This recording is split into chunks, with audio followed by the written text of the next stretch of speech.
Claro que sí. Muchas gracias, Enrique, por la amable invitación. Muchas, muchas gracias, padre, por la introducción. Mi nombre es Pepe, soy peruano de nacimiento y digo mexicano y brasilero de corazón porque son dos países en los que, bueno, hoy estoy viviendo en México, pero me ha tocado vivir en Brasil y hemos pasado momentos muy buenos a la luz de Dios. Soy católico, estoy casado con Susi hace 32 años y soy papá de Paula de 27 y de Marcelo de 23. He trabajado mucho tiempo en la parte de consultoría. En este momento le estoy pidiendo al equipo de estudiantes de MBA de aquí en UDEM que nos den este espacio para también reflexionar sobre este tema. Hoy es la última sesión de un curso que tenemos aquí de transformación digital y agilidad organizacional en la parte de estrategia. Y lo que vengo a compartirles es el tema de evolución con propósito, que es la solicitud que nos hizo Enrique. Y habiendo trabajado toda la vida en diferentes pastorales, hoy me invitaron a ser hace un par de años consejero del seminario de Monterrey. Casualmente ayer estábamos haciendo un workshop para los sacerdotes formadores del seminario y para los seminaristas de último año en diferentes habilidades blandas, y a mí me tocó hacer un workshop de 3 horas de cómo crear un asistente inteligente que pueda ayudar en la vida ministerial y sacerdotal. Y en ese contexto, todo el tiempo estamos trabajando con diferentes tecnologías que nos pueden ayudar. El Vaticano nos ha dado un par de guías, una el año pasado que se llama Antica et Nova, otra este año que se llama Quo Vadis Humanitas, ambas en el primer trimestre, hacia dónde va la humanidad. Y quería basarme en este tema y compartir con ustedes 5 reflexiones. En principio, cuando pensamos en evolución y pensamos propósito, la pregunta que nos hacemos es, con el nivel de aceleración y de progreso que tenemos en la tecnología, ¿sentimos que estamos evolucionando o sentimos que solo estamos acelerando? Claramente nadie puede dudar que vivimos en un momento de enorme fascinación tecnológica. Creo que en los 35 años que vengo trabajando, en los últimos 5, la aceleración ha sido por lo menos 25 veces más. Hasta hace 3 años, lo único que no podíamos recuperar en la vida era el tiempo.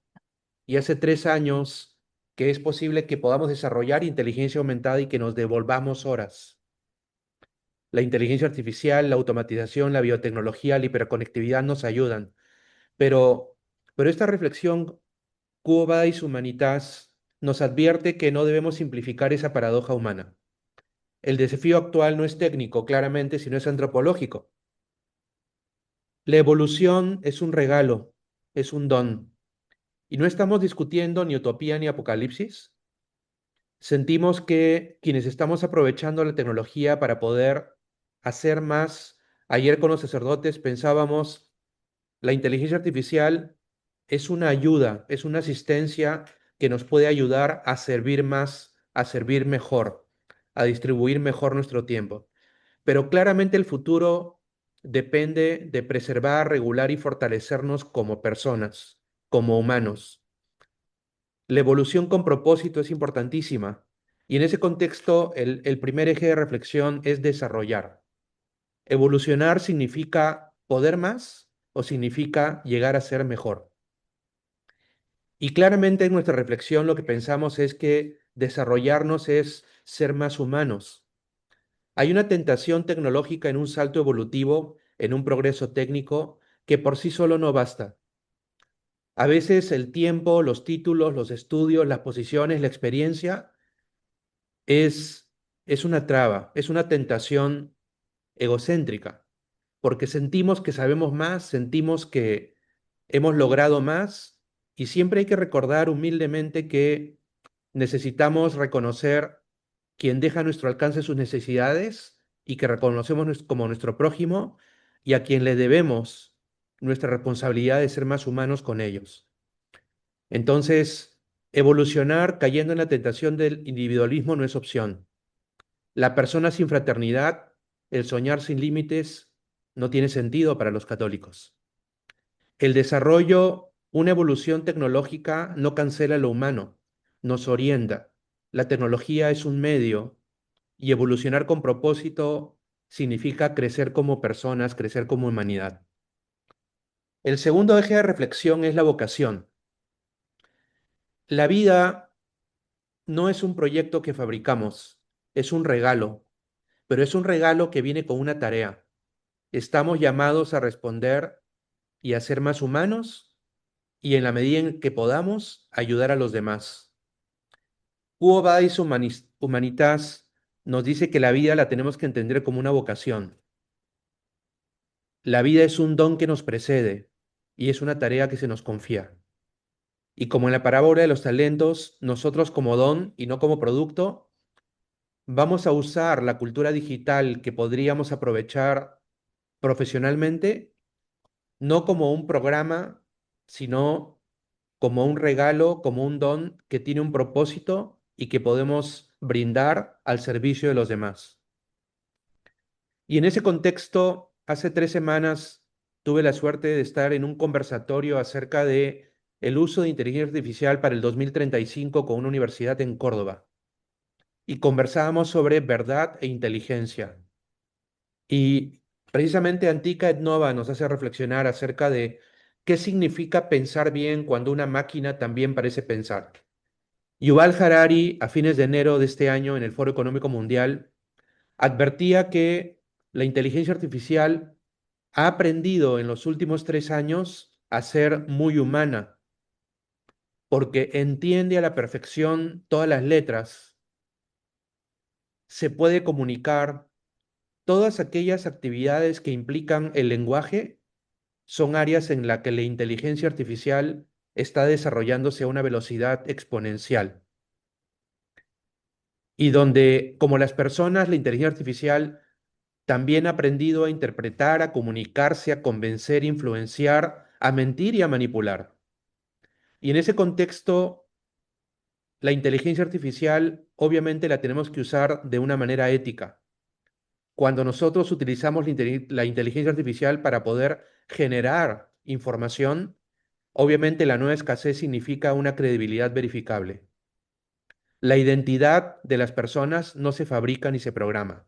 Se recibe, se descubre, se despliega con la verdad. Y en un mundo donde esta tecnología pareciera que nos tienta a manipular, tenemos que tener nuestro eje muy claro de usarla con ética y usarla con la verdad. El cuarto eje de reflexión es libertad y autonomía. Todo el tiempo estamos hablando del uso de tecnología en términos de agentes inteligentes. Hoy a las 7 de la mañana estaba en un conversatorio con la Universidad Johns Hopkins, con el Wheaton School of Engineering, con mi profesor de desarrollo de agentes inteligentes, y estábamos hablando de orquestación de multiagentes, ¿no? Y la pregunta, ayer estaba con un equipo de MIT, también con un profesor que tengo en español, conversando acerca de cómo en un futuro los agentes inteligentes que pueden razonar, que pueden discernir, que pueden accionar y que pueden recibir feedback, les vamos a delegar trabajo. Entonces, cuando estamos pensando en libertad y autonomía y estamos pensando en una tecnología que va a ser un actor más de la sociedad, que va a participar como parte del ecosistema en el que vivimos, nuestra religión católica es lo que hace convertir un ecosistema en un hábitat. El ecosistema significa un ambiente en el cual muchos componentes, muchos participantes vivimos. Pero como todo ecosistema es como si fuera una jungla, ¿no? Si nos imaginamos una selva y cada una de las personas de esa selva somos semillas, una semilla que cae en la selva la puede pisar un animal más grande, o se la puede comer un ave, o la puede tapar el sol de los árboles que están encima, y no crece. Pero cuando un ecosistema tiene un entorno de confianza y lo convertimos en un hábitat, preparamos zonas del ecosistema, preparamos zonas del hábitat para que cada una de esas semillas, cada una de las especies, cada una de las vidas y sus componentes puedan desarrollarse en verdad, con libertad y con autonomía. Libertad y autonomía en el contexto de Attica et Nova, en el contexto de aprender a usar tecnología, significa que sí podemos delegar en tecnología, pero de manera responsable. Las personas no abdicamos a nuestra responsabilidad. Las personas seguimos siendo responsables. Estamos apropiándonos de las decisiones que vamos a delegar. La responsabilidad moral sigue siendo humana. Una evolución con propósito exige que sepamos usar tecnología, pero también esa libertad nos va a despertar esa responsabilidad moral que no se delega, a la que no abdicamos. El último eje de reflexión alrededor de evolución con propósito es las relaciones y la comunión. En ese contexto, la participación de Yuval Harari en el Foro Económico no era un llamado apocalíptico, no era un llamado a la esquizofrenia, al tenerle miedo a la inteligencia artificial, era un llamado a tomarla en serio porque hoy es un actor más en el mundo. Desde el momento en que vamos a estar viendo cada vez más participación de entes tecnológicos haciendo equipo con personas y se van a relacionar con nosotros y vamos a compartir con ellos nuestro ambiente, entonces la reflexión es hacia dónde vamos, humanidad. La identidad de las personas es relacional. Nosotros no podemos, no somos solos en el mundo. Trabajamos con otros, nos conectamos con otros. Y en esa conexión siempre buscamos buscar una conexión con dignidad, darle oportunidad a las personas para que vivan con dignidad. Cuando pensamos en liderazgo consciente, en empresas conscientes, pensamos en la dignidad humana. Cuando pensamos como católicos en el capitalismo consciente, pensamos en cómo hacer empresa buscando rentabilidad y propósito. Cómo las empresas sí pueden estar centradas en las personas y sí pueden ser rentables. Cómo buscamos que la academia nos enseñe a que no solamente debemos buscar la rentabilidad, sino también tenemos que buscar el propósito. Y en ese contexto, la discusión tecnológica de quienes usamos tecnología, de quienes proponemos como parte de la estrategia usar tecnología, pero con esta conciencia de liderazgo consciente, con esta conciencia de comunión, lo que buscamos es siempre custodiar lo humano, porque la evolución, en términos de todos los regalos que recibimos tecnológicos, tienen que estar con el propósito de continuar creciendo nuestra humanidad. Y custodiar lo humano es algo que nosotros nunca vamos a delegar. Eh, esta última reflexión que tengo es justamente resumiendo hacia dónde deberíamos evolucionar realmente. Y pues la palabra final la tenemos cada uno de nosotros, porque cada uno de nosotros tiene esa responsabilidad de tener la sensibilidad de entender lo que los demás dejan a nuestro alcance, lo que nuestro prójimo nos pide. Y cada uno de nosotros tiene talentos, cada uno de nosotros desarrolla superpoderes y juntos, buscando evolucionar juntos, en paralelo, entendiendo nuestra vida como una vocación, entendiendo que las tecnologías van a estar subordinadas a la dignidad de las personas, no abdicando a la calidad de nuestras decisiones y buscando la verdad, la vocación y el amor llevado a plenitud, significa que entonces sí podemos evolucionar con propósito. Muchas gracias.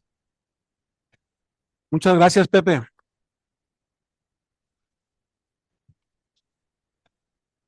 Pepe, te agradezco mucho, te agradecemos mucho nos hayas dado la oportunidad de escucharte en este espacio con esta visión tan clara de cómo se da esta o se está dando esta convergencia entre un tema y otro para continuar con la agenda de manera puntual. Me despido. Si quieren continuar ustedes conectados, bienvenidos. Para Adelante. cederle la palabra a nuestro próximo expositor, el doctor Francisco Díaz, a quien también le voy a pedir de favor que se presente. Aquí un pequeño detalle. para que se oiga mejor allá. No sé si quieras mantener el micrófono abierto, si te lo quieres poner en la solapa, pero gracias, bienvenido. Muchas gracias. Colegas, ¿cómo están? Muy buen día. Soy Francisco Díaz Estrada. Soy docente de aquí, del Tecnológico de Monterrey. Estuve hasta apenas hace 6 meses como decano asociado de investigación de la Escuela de Humanidades y Educación. Ahorita tengo la dirección del posgrado en innovación educativa. Como ven por ahí, la Escuela de Humanidades y Educación, pues son precisamente estas temáticas las que nosotras y nosotros estamos abordando, ¿no? Entonces, voy al punto ya para empezar con este segundo tema. Sobre todo, nos pidieron que diéramos insumos para poder construir, para poder trabajar, para poder discernir, para poder proponer, ¿no? Que nos sintamos así como autorizadas y autorizados de poder traer estos temas con un bagaje de siglos, de siglos. Ahorita lo vamos a ver, ¿no? Entonces, la cuestión del humanismo y la dignidad es así como la parte fuerte, la parte académica, disciplinar nuestra como personas con una inspiración cristiana y con redes académicas, redes humanas, redes institucionales que nos amparan de siglos, muchos siglos, ¿no? Entonces, y el tema invitado sería o tendría que ser o tendríamos que pensarnos desde la era digital. ¿Cómo le vamos haciendo allí para ir proponiendo? Voy a ir un poquito rápido en esto. Y las intenciones es esa, ¿no? Agudizar el pensamiento crítico, ¿no? Ya lo tenemos. Somos críticas, somos críticos, no nos comemos las cosas así como de un bocado a la primera. Ya somos críticas y críticos, ¿no? Pero agudizarlo, eso sí nos corresponde. Estos ejercicios, estos foros son para eso, ¿no? Posibilitar el discernimiento para el diálogo académico. Vean, los conceptos, el vocabulario, discernimiento, ¿de dónde viene? De aquí, nosotros lo hemos estado utilizando, ¿no? Este vocabulario tiene que ampararnos, tiene que legitimarnos cuando estamos aquí en estos espacios áulicos, ¿no? Discernimiento. Nosotros hacemos discernimiento. ¿Qué quiere decir eso? También utilizamos el pensamiento crítico para poder dejar pasar algunas cosas y otras decir, no, a ver, permíteme, esto no, ¿no? Entonces, para el diálogo académico, aquí vamos a discernir cómo vamos a dialogar. Diálogos, ¿no? La palabra que crea, la palabra creadora. Nosotras y nosotros tenemos esa inspiración ya, ¿no? Identificar los rasgos esenciales de la dignidad humana, construir herramientas que sirvan para identificar los modos de acompañamiento personal y comunitario. Entonces, en todo eso tendríamos que sentirnos inspirados, fortalecidos y amparados, ¿no? El contexto, ¿no? De estas tres conceptos fundamentales, dignidad, humanismo y era digital, ¿no? Eh, Primero, también somos expertas y expertos como profesores creyentes, ¿no? Con inspiración cristiana, en analizar la realidad. Siempre la analizamos, siempre estamos partiendo de ahí, a ver, cuéntame cómo está la cosa, ¿no? Digamos, cuáles son los escenarios que nosotras y que nosotros tenemos. Entonces, siempre partir de un análisis de la realidad, ¿no? El humanismo digital, ¿no? Pudiera ser algo nuevo, la cuestión de lo digital, pero no, ya también tenemos tiempo pensando en esto, ¿no? Lo esencial que quiero decir aquí es que intenta colocar los valores humanos y la dignidad en el centro del desarrollo tecnológico. Pepe ya lo había ratificado, no nos pusimos de acuerdo para absolutamente nada, ¿no? Entonces, si estamos perdiendo de mira esto, de poner en el centro a la persona, al ser humano, estamos fuera de escenarios. Estamos ahí ya poniendo en duda absolutamente todo. Y me parece que no tendríamos que permitirlo en absoluto, desde el inicio, ¿no? Entonces, el humanismo digital, eso intenta algunas áreas que dan que pensar, ¿no? De la implementación del diálogo entre humanismo digital y la era digital, ¿no? Desde la perspectiva ética y la inteligencia artificial, es uno de los rubros, pero pues, son muchísimos más los que se vienen derivando, ¿no?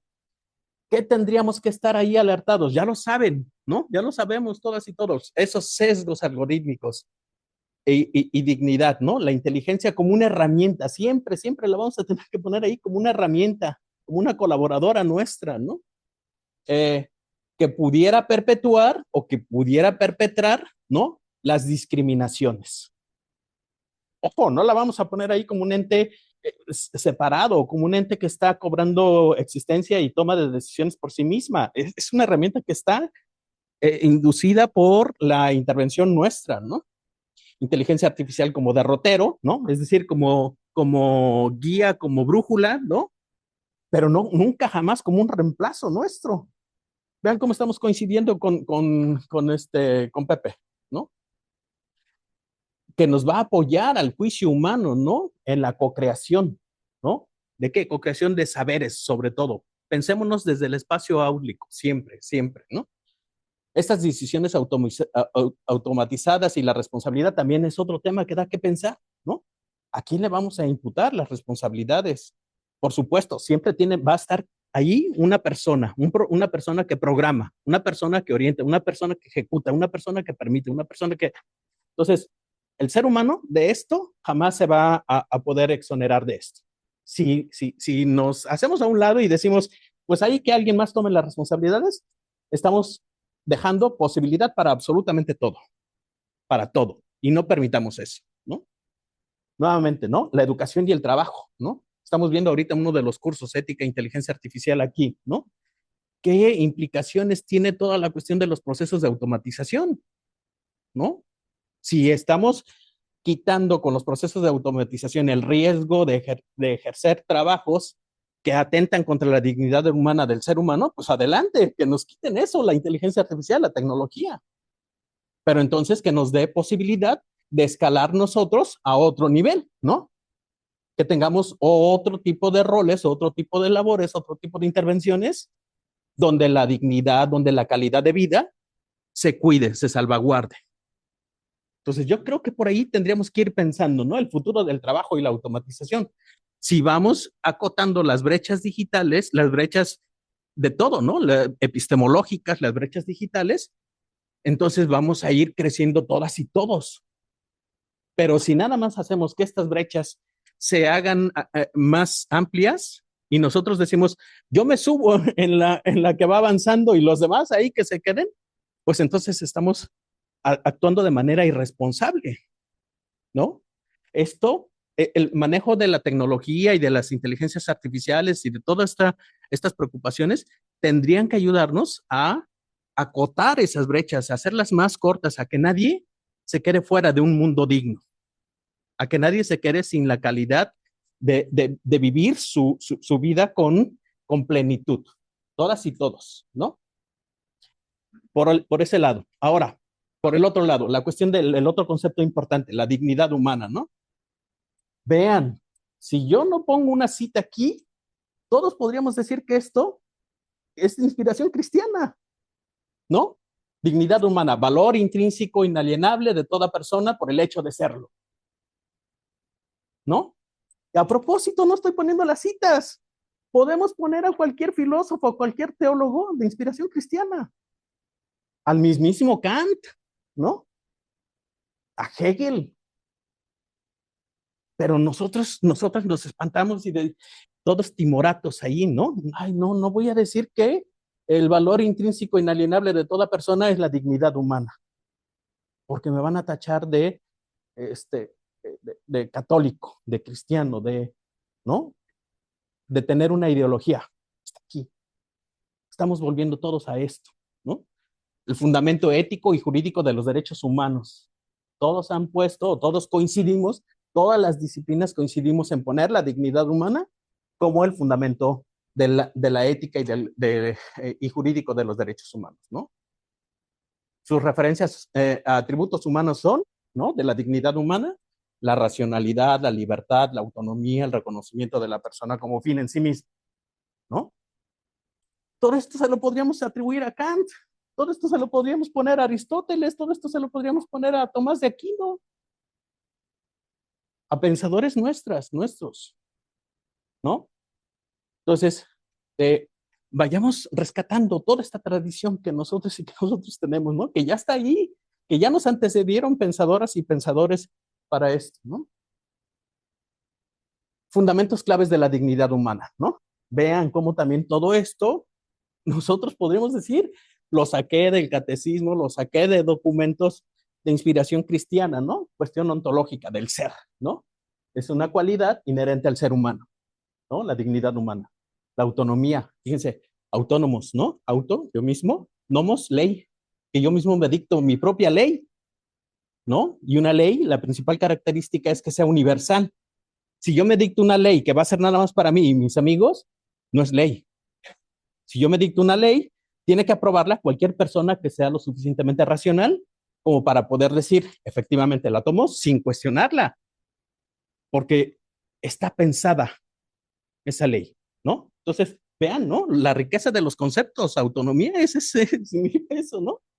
Libre albedrío, el filosófico, ¿no? Los fundamentos de la dignidad humana, ¿no? Kantiano, ¿no?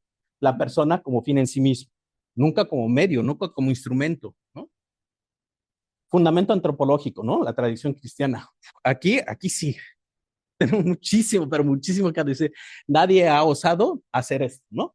Imagen y semejanza de Dios. Nos hizo un poco inferior a un Dios. Nos hizo hijos suyos, ¿no? Ahorita los textos de los relatos de la Pascua, hermosos cada uno, ¿no? Cada uno de decir, aquí estás, ¿no? Y estás resucitado, y estás planificado, y estás, ¿no? Fundamento antropológico, base de los derechos humanos, bueno, fuente de los derechos humanos fundamentales, ¿no? Entonces, hasta aquí estamos abordando, ¿no? ¿Qué propongo yo ahorita para que nos quedemos así como una herramienta que les digo, nos antecede, ¿no? Lo tenemos, no sé si ustedes han hecho estos ejercicios, ¿no? En el Antiguo Testamento, para empezar, los 5 primeros libros, ¿cuáles son? ¿Cómo le conocemos a los 5 primeros libros? Pentateuco, ¿no? El Pentateuco. Vean desde dónde, ¿no? Siglo X antes de Cristo al siglo V antes de Cristo. 5 siglos, 500 años, ¿no? Por eso es que ahorita en el relato del relato pascual, ¿no? Diversas narrativas de la historia, de la configuración del pueblo de Dios, ¿no? Y tenemos ahí, ¿no? Ya tenemos ahí organizado, ¿no? El Pentateuco, por eso tenemos diferentes relatos en esos 5 textos, ¿no? El Yavista, ¿no? No sé si hayan oído hablar, pero les estoy comentando para que tengamos esta herramienta, ¿no? El Yavista tiene características principales. La narrativa que nosotros escuchamos de un mismo suceso, de la creación del mundo, tiene esto, ¿no? Fue inspirada por pensadoras y pensadores del reino del sur, de Judá. Le llamaba al Dios, ¿no? Al trascendente Yahvé. Se preocupaba por tener o manifestar una relación cercana de Dios, ¿no? A través de los patriarcas y con una promesa, una inspiración, una promesa de la tierra. Entonces, todos los relatos que vamos a encontrar que fueron narrados desde la tradición ya vista tienen estas características, estas preocupaciones. Esos mismos relatos, ¿no? Ese mismo acontecimiento histórico, la vida, ¿no? Pero ahora vista por otra perspectiva, que es el relato eloísta, tiene otras características. Lo mismo con el Deuteronomio y lo mismo con el sacerdotal. Pero es un mismo pueblo de Dios, es un mismo Dios, es un mismo, ¿no? Acontecimiento histórico, la narración. Son diferentes las narrativas, cómo lo están pensando, cómo lo están organizando. Para empezar, veamos los siglos de diferencia, ¿no? Y eso nosotros lo escuchamos así como de pasadita, nada más, ¿no? Escuchamos los textos y, sí, el padre, ya se hizo bien largo este texto, ¿no? Aquí está equivocado porque nos está diciendo aquí que aquí se vivió un mismo acontecimiento de un modo y aquí de otro, ¿no? ¿Cuál tiene la verdad? Nos preguntamos, ¿no? Tienen la verdad. Ambos están enfatizando, están haciendo un proceso de reflexión cada una de esas comunidades de ese mismo acontecimiento. Y aquí podríamos hacer ese ejercicio teológico, cada uno de nosotros, ¿no? A ver, tu acercamiento que has tenido con algunos de esos libros del Pentateuco, ¿no? ¿Has tomado nota de cómo es que describe uno a Dios? ¿Cuáles son sus características? ¿Has tomado nota cómo es que describe al pueblo? ¿No? Por eso propongo también como esta matriz, ¿no? Que hagamos este ejercicio cuando tengamos ahí nuestra oportunidad, ¿no? Que descubramos en este relato del Pentateuco esto, ¿no? La teología que hay allí. Es decir, ¿qué imagen de Dios ¿Cuáles son las características de ese Dios que están ahí plasmadas, ¿no? Y anotarlas ahí, ¿no? Ah, es un Dios que salva, ah, es un Dios que interviene, ah, es un Dios que sufre, ah, es un Dios que, ¿no? Y tenerlas allí anotadas. ¿Qué antropología es la que subyace en estos libros, ¿no? Entonces ya lo tenemos, ¿no? ¿Qué imagen del hombre y de la mujer hay allí en esas cuestiones para que yo pueda identificar la antropología que subyace en esas narrativas? La cosmología, ¿no?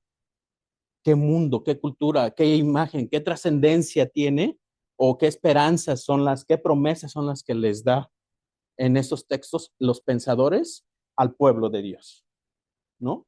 Los actores sociales, ¿quiénes son? Profetas, patriarcas, sacerdotes, ¿quiénes son los que orientan al pueblo en esa relación de intermediaciones, ¿no? Y hacerlas así, ¿no? Con esta, con esta, con esta, con esta. Y aquí ya estamos haciendo, ¿no? Teología sistemática. Y aquí nosotras y nosotros ya estamos arrastrando el lápiz para poder, eso que estaba difícil, que ya comentaba Ale al principio, ¿no? El diálogo, ¿no? Porque a veces como que nos inhibimos cuando decimos, no sé hacer un diálogo interdisciplinar. Sí lo sabemos hacer. Aquí están. Eso en el Antiguo Testamento, pero en el Nuevo tenemos también nuestras características, ¿no? Los 4 evangelios tienen sus propias narrativas, sus propias características, ¿no? Y los 4 se empeñan en poner o en hacernos ver al Jesús histórico, al Jesús trascendente, al Hijo de Dios y demás. Por eso pongo aquí también, ¿no? Que hagamos de los 4 esta característica, ¿no? Una teología, que descubramos por nosotras y nosotros mismos que Dios es el que está en Marcos, que Dios, qué características tiene Dios en Marcos, en Lucas, en Mateo y en Juan. Y vamos a ver la riqueza que tienen ahí, ¿no? La cristología, a través de los títulos mesiánicos, ¿no? De los títulos que le dan a Jesús, ¿no? Cada uno de estos. De la antropología, qué ser humano, qué persona, ¿no? La cosmología, el mundo. Si nosotros vemos qué Dios, qué mundo, qué hombre, estamos pensando al estilo de Kant, ¿no? Qué Dios, qué hombre, qué mundo. Para que nosotros podamos tener esas características, ¿no? ¿Quién es mi Dios? ¿En qué Dios creo? ¿Qué hombre es el que creo, ¿no? En el que creo, con el que me relaciono, ¿no? Tengamos nuestras claves de lectura, ¿no?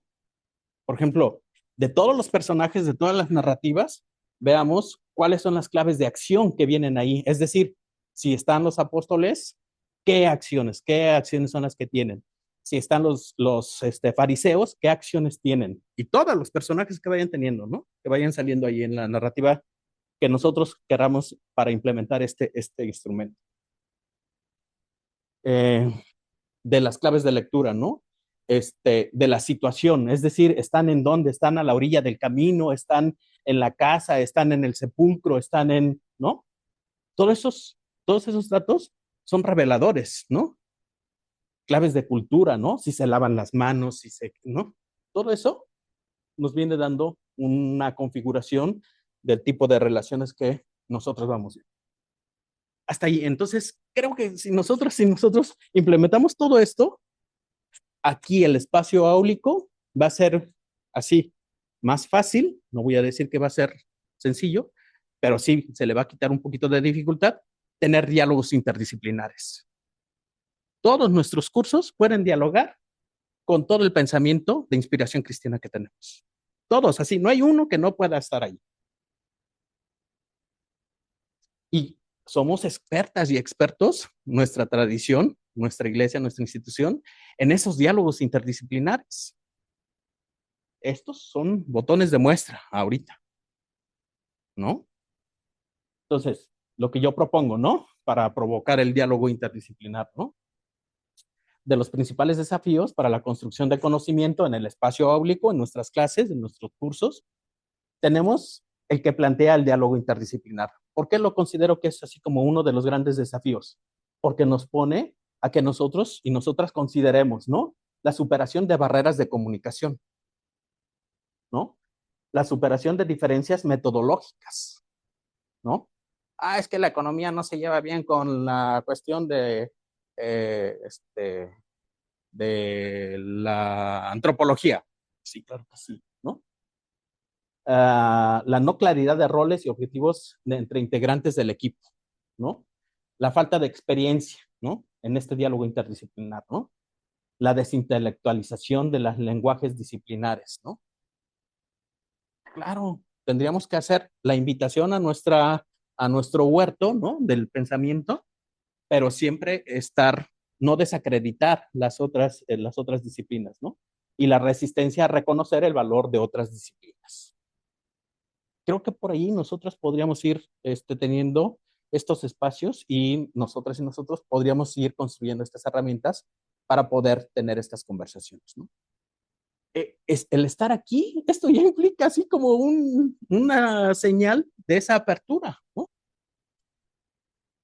El que nosotras y nosotros después vayamos a las otras universidades, eso ya significa, ya es un signo de esperanza para poder posicionarnos, para poder estar allí en estas temáticas, ¿no? ¿Qué otros retos y oportunidades identificas ante el diálogo de las disciplinas que abordan el humanismo y la dignidad humana en la era digital, ¿no? ¿Qué otros? Aquí propuse algunos nada más, pero ¿cuáles más? ¿No? Y ya, muchísimas gracias. Estas son las fuentes que consulté y con mucho gusto se las comparto. La presentación es suya, pueden hacerla lo que ustedes quieran. Gracias. Gracias, Paco. Bastante interesante. Pepe nos hablaba de que, pues una pregunta si estamos evolucionando o estamos acelerando, y nos hablaba de por qué con propósito este ejercicio. Estamos corriendo como locos, pero no sabemos a dónde. Y ahora tú nos dices que nos invitas a pensar en la importancia de la ideología para generar identidad, de la alteridad para generar nuestra identidad. Entonces nos estás invitando a construir este ejercicio juntos para definir hacia dónde vamos, para poder decir estamos evolucionando, no acelerando. Gracias por la presentación. Y ahora, no quiero cometer un error. ¿Me ayudas con tu nombre, por favor, para no hacer una mala presentación? Pero les quiero compartir algo que sucedió en las primeras jornadas. En las primeras jornadas, pues lo que hicimos fue tratar de resolver la participación de las personas, los ponentes, y no tuvimos atención en un detalle. Y luego, evidentemente, alguien nos dijo, oye, esto no está bien. ¿Qué pasó? Debe haber un equilibrio en las participaciones, porque las primeras jornadas tenían 3 hombres. ¿Y dónde está la voz de la mujer? Y eso nos hizo pensar no solamente en la voz de la mujer, sino en la voz de los jóvenes. Para construir identidad necesitamos la alteridad. Nuestra ideología es importante, pero si no somos incluyentes, si no somos inclusivos, si me corrigen con los términos, por favor, ustedes que son eh, más preparados en este sentido, si no estamos todos construyendo esta alteridad, entonces estamos cometiendo un error de inicio. Entonces, a continuación, te cedo la palabra para que te presentes. Por favor, no quiero cometer un error en una mala pronunciación de tu nombre. Bienvenida y muchas gracias. Gracias. Hola, muy buen día. Soy Leilani Gallegos, me pueden decir Leila, como ustedes gusten. Tengo una maestría en comunicación deportiva por la Universidad Autónoma de Nuevo León y actualmente soy secretaria nacional de comunicación del movimiento Testimonio y Esperanza, un movimiento que forma líderes católicos que sean agentes de cambio en la sociedad. Y la verdad es que lo importante aquí no voy a ser yo, entonces, pues ahora sí que comienzo. En el 2016, gracias. En el 2016, entre la frontera de México y Estados Unidos, ocurrió algo que la alertó a todo el mundo, pero más que alertar, puso la vista en ese momento. El Papa Francisco, en la visita a México, celebró una misa en Ciudad Juárez frente a la frontera. Y en ese momento, después de terminar la misa, hizo algo que sorprendió. Básicamente se sube, aquí está la foto, como se puede ver, la frontera, pues los que están como de aquel lado, y el Papa orando. Hizo algo que mientras los gobiernos estaban discutiendo leyes, economía, otras situaciones, peleándose a ver quién sí, quién no, el Papa hizo algo importante. Se subió, los miró y oró por ellos. Algo significativo que nos hizo recordar algo, la persona. Y es que para algunos la frontera puede ser algo que delimita, una línea en el mapa, pero para otros es una herida que divide su vida. La siguiente, por favor.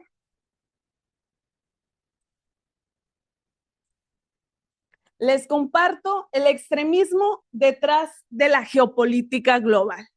Y no me quiero ir y no les voy a hablar de los países, de qué estamos haciendo bien, qué están haciendo mal, esas problemáticas a lo grande. No voy a resolver el hilo negro, no voy a decir quién está haciendo esto mal, quién lo está haciendo bien.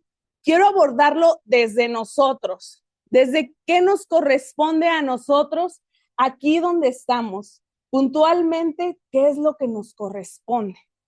Y es que para hablar de extremismo, que lo voy a abordar, es que, ¿qué es el extremismo, no? Y básicamente es esa ideología, cuando nosotros tenemos una ideología, que es, pues ustedes son maestros y también lo han de saber, puntos de vista. Algo que tú tienes y cuando se vuelve extremismo, es esos puntos de vista que tú quieres abordar a que son la verdad. El extremismo es cómo veo yo el mundo, cómo lo estoy viendo y que así tiene que ser. ¿Qué pasa actualmente en nuestra política, no? Queremos que el mundo se adapte a cómo lo vemos. ¿Qué pasa desde México? Que lo conocemos. Básicamente ahorita es que el rico está mal, es que hay que ser liberales, es que hay que entrar en este rol de la agenda que todos manejan, que todos hagan lo que quieren, que cada quien está bien, vamos a apoyar a los que menos tienen y vamos a estar ahí, y a los que tienen, porque muchos se lo han ganado con esfuerzo, dedicación y trabajo, se los vamos a quitar para darles a los que no tienen, pero más que darles a los que no tienen, ¿qué están haciendo con eso, no? Te doy para mantenerte con esa ideología que yo tengo, que tú pienses igual, para poder tenerte aquí y decir, esto estamos haciendo y lo estamos haciendo por ti. Que no se te olvide, lo estamos haciendo por ti. No pensando en quiénes son los demás, en qué puedo aportar, sino en qué me van a aportar ellos a mí para yo continuar ahí. Desde la doctrina social de la Iglesia, dice que el mundo no puede organizarse sin colocar en el centro la dignidad de la persona. Sin ese centro, todo se polariza. ¿Qué es lo que pasa? En el mundo perdimos de vista que el otro es persona, que el otro es nuestro hermano. Y estamos en una guerra entre quién es bueno y quién es malo, porque nos ponemos en una postura de yo soy bueno y el que no piensa igual que yo es malo. Porque en el mundo así está ahorita. Es que si no piensas igual que yo, o sea, tú estás mal. Desde la postura en la que yo esté, todos los demás van a estar mal. Y qué complejo es esto, porque, como aquí dice, la política se centra en esa dignidad humana, en la persona. Y si nos perdemos de ese centro, lo vamos a polarizar para irnos a nuestros beneficios. Y no me voy a adentrar en temas de, pues sí, políticos en el aspecto de colores y así, pero simplemente ustedes disciérnanlo. Lo que pasa en nuestro país, lo que pasa en nuestro estado, incluso en nuestros municipios. Y qué complejo es también, es hablarlo, desde el hecho de me pongo y voy a empezar a decir, como no me afecta, no me interesa. No es algo que lo que está pasando allá afuera a mí me esté haciendo algo. A mí no me importa entonces. Y estamos cayendo en ese conformismo de lo que no me pasa, no me interesa ni me incomoda. Las cosas ya están hechas así. ¿Para qué salgo a votar? ¿Para qué exijo? ¿Para qué voy y hago? Básicamente el ponerte y el postrarte y el decir, a ver, vamos a hacer esto, chicos, ustedes como maestros, chicos, ¿qué onda? ¿Por quién van a votar? Y más que el por quién van a votar, es ¿por qué lo están haciendo? ¿Investigamos realmente? ¿Nos interesa realmente nuestro municipio, nuestro estado, nuestro país? ¿O nos vamos por las redes sociales, lo más bonito, lo más viral, lo que a mí se me acomoda?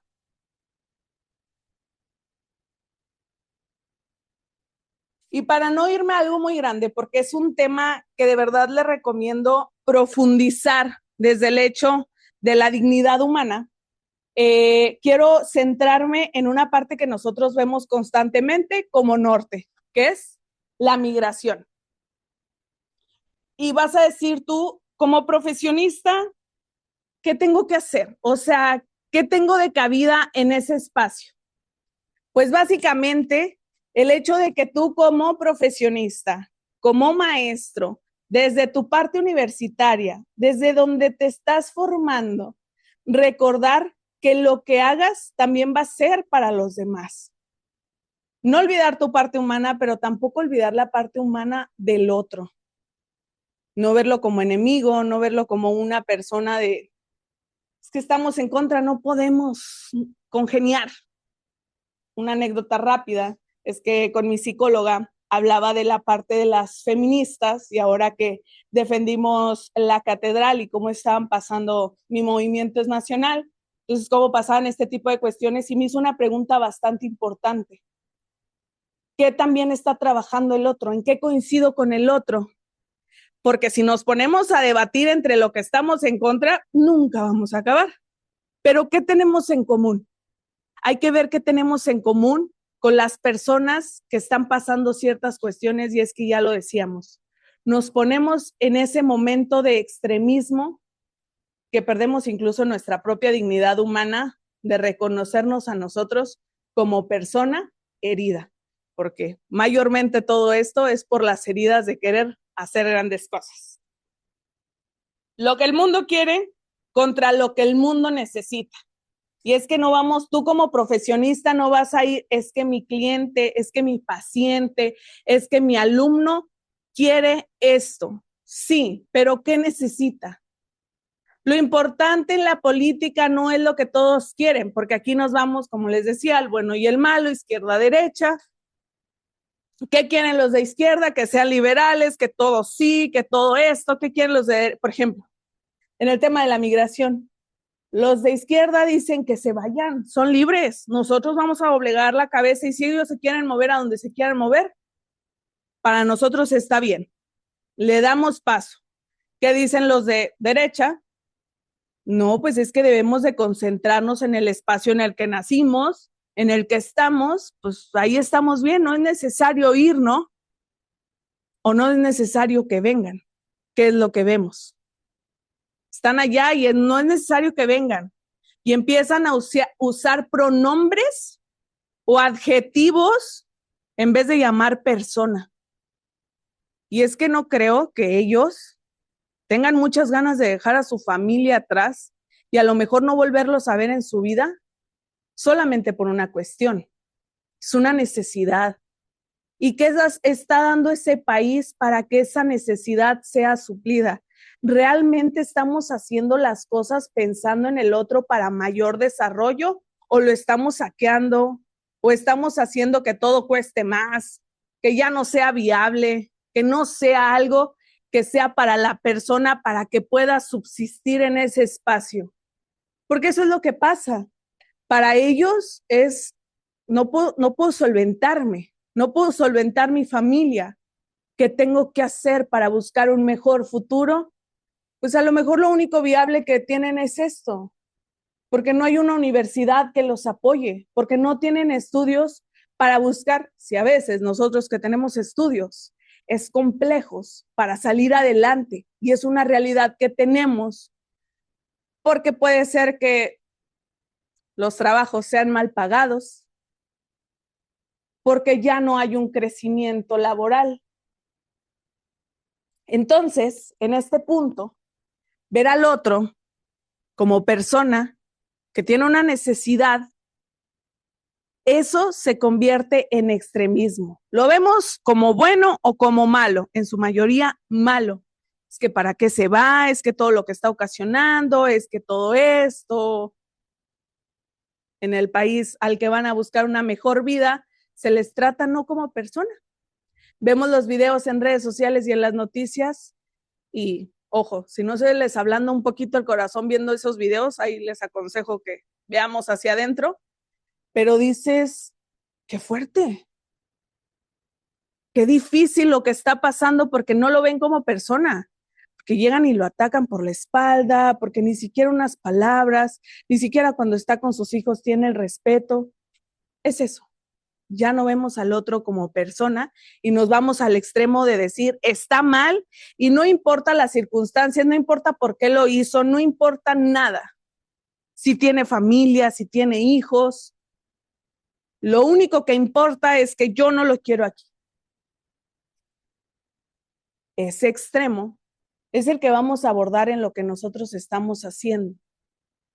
Y es que hay que cuestionarnos desde donde estamos, desde nuestra profesión, desde nuestra vocación, desde nuestro día a día. ¿Qué estamos haciendo donde estamos? Tenemos grandes dones y talentos. ¿Para qué los estamos usando? ¿Para imponernos contra el otro y decir soy más que tú? ¿O para tener una autoridad que respete y que diga vamos a dialogar? ¿Qué estamos haciendo? Y es que en la antropología cristiana, pues justamente se habla de esto, ¿no? La parte que vemos, que dejamos de ver al otro como persona y vemos la política como si fuera esa autoridad y esa parte autoritaria, en vez de verlo como lo que es una responsabilidad. Porque te toca estar a cargo de miles de personas y a ustedes como maestros y en algún futuro los que están ahorita como alumnos, desde su profesión tendrán esa responsabilidad. ¿Qué estamos formando, maestros? Alumnos, ¿qué estamos dejando que nos formen? ¿Qué estamos formando permitiendo que nos digan? ¿Sí estamos siendo capaces de abordarlo desde lo que realmente corresponde? ¿O nos estamos quedando con el conformismo de mi familia no es inmigrante, mi familia no está en la guerra, mi familia no está ni entre Trump y el Papa, así que no me interesa? Y solo como paréntesis, el presidente le dolió tanto, por no decir que le ardió, lo que hizo el Papa porque nadie lo había confrontado. Todos agachaban la cabeza en todos los países cuando se trataba de decir lo que se tenía que decir. Y el Papa sorprendió porque es un Papa misionero, desde la oración, desde muy serio, muy lindo. Y llega y le dice de qué tiempo, a ver, ¿qué onda? O sea, a ver, vamos a abordarlo como es, porque hasta le habló bonito, honestamente. Él sí recordó que era persona y me encantó eso cuando dice de que no eres político, de que no hables como político, no te corresponde. Y es que la política no solo está en los partidos políticos, en los alcaldes, gobernadores, está desde donde tú estás, la política está en todo. Entonces, en la siguiente, no estoy haciendo una campaña para las siguientes elecciones, para lo que siguiente que haya en nuestro país, sino que para todo lo que se haga en decisiones importantes, que tu vida ya es una decisión importante, discierne, aprende, cuestiona y ve por ello, porque si no salimos a exigir, si no salimos a decir, y no les estoy diciendo que mañana hagan un plantón afuera de aquí del estado de el metro, o se vayan a Ciudad de México, al Zócalo, de qué, no les estoy diciendo eso. Si es necesario algún día, pues lo tendremos que hacer. Pero desde la oración y desde nuestra vocación profesional, ¿qué hacemos para nosotros mejorar el entorno en el que estamos? La Iglesia propone principios fundamentales. La dignidad de la persona humana, obviamente. Nadie es descartable. no porque tenga menos, no porque tenga más, no porque el INEGI no llega hasta donde está, no porque está en otro país, no porque no tiene estudios. La cosa por la que lo quieran descartar no es válida. El bien común, no solo intereses de unos cuantos, no solo lo que a mí me beneficia, porque a veces incluso desde nuestra propia postura, hay que ser honestos, nos vamos desde esa comodidad que les decía. La solidaridad frente a la lógica de bloques. Basta de ser inconformistas con lo que pasa. Basta de decir que los alumnos piensan lo que quieren, que los alumnos hagan lo que gustan. Total. Pues ellos ya su vida, yo qué, ¿no? La subsidiariedad evita concentración extrema del poder, porque después nos casamos con algo y decimos, sí, que todo esté, ¿y qué es lo que está pasando? Que se están aprobando cosas que no tendrían que ser aprobadas por votar nomás así como si fuera nomás, me cayó bien este color y todo lo que estamos haciendo, y después no nos damos cuenta que llevar todo a un solo color nos lleva a lo perjudicial. Y ahora sí, maestros, alumnos y todos los que estamos aquí, este es el cuestionamiento que quiero llevarnos y que quiero que tengamos un discernimiento en ellos. Se lo voy a dejar a Adrián. Lo voy a leer de rápido. En un mundo geopolíticamente fracturado por extremismos, ¿debe el docente actuar como un árbitro neutral que presenta todas las posturas como igualmente válidas, corriendo el riesgo de normalizar discursos de odio antidemocráticos? ¿O debe asumir un rol de guía ético que señale el radicalismo, corriendo el riesgo de ser percibido como un adoctrinador y silenciar la pluralidad de pensamientos en el aula? Y estas son como las tres agregadas con las que podemos abordar esto. ¿Estamos educando para el pensamiento crítico o para repetir narrativas? ¿Estamos formando estudiantes capaces de dialogar o solo de polarizarse? ¿Es posible formar profesionales exitosos sin sacrificar la dignidad humana?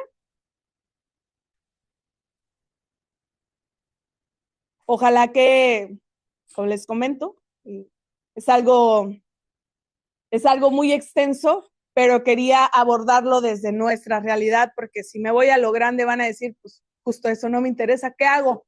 ¿Qué hago yo contra Trump? ¿Cómo me le afronto? ¿Qué onda? ¿Qué hago contra los países en guerra?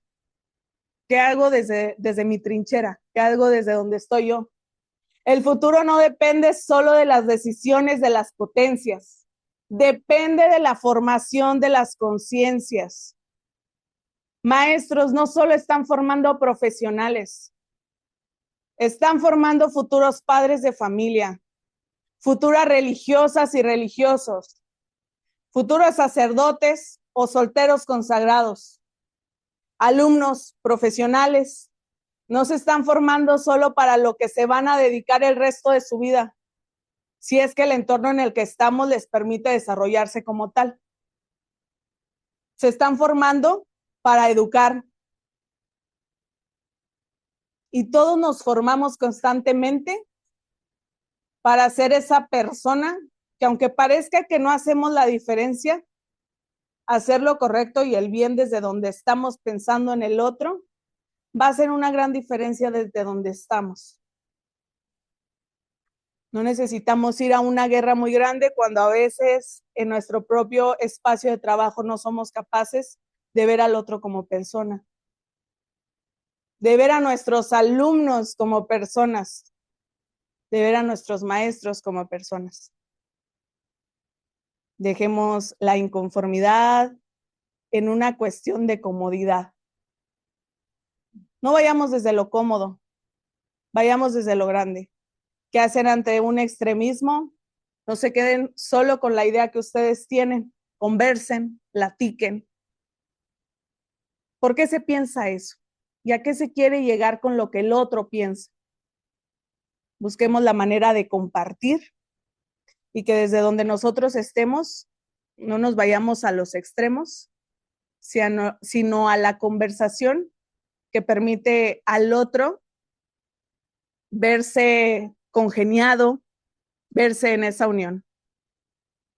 Yo soy Leilani Gallegos Viera, este es mi correo si gustan tomarle foto, mi Instagram, mi número de teléfono, si tienen... Dentro de uno de los momentos que nos reunimos a platicar sobre la estructura del día de hoy, se hablaba precisamente de este elemento de la evolución dignidad, lo cual se comentó en un tiempo pascual, ¿verdad? Que creo que jamás podemos olvidar los cristianos que estamos viviendo la Pascua, ¿no? Sí, estamos en ese tiempo pascual donde volteamos a ver a un Cristo resucitado. Desde un Cristo resucitado es el sufriente y el resucitado, ¿verdad? Creo que la belleza de la resurrección es las huellas, las marcas de la pasión, ¿verdad? Es decir, no es como que alguien totalmente distinto, es la continuación de, del sufrimiento del ser humano, pero es de su redención y que nos marca el camino, como comentaban hace ratito, en varios de los momentos, ¿verdad? En cada una de las charlas, donde es esa evolución, donde es la dignidad, donde es realmente el ser humano que hace, ¿verdad? Y bueno, y no quisiera dejar la intención de todo esto es seguir formándonos, tener más elementos para nuestra reflexión, ser disruptivos con lo que podría ser la corriente del mundo, como por ahí se comentaba en el elemento de la educación, donde a lo mejor es lo que me toca y dice, no, tenemos que formar siempre en la integridad, ¿no? En la integralidad.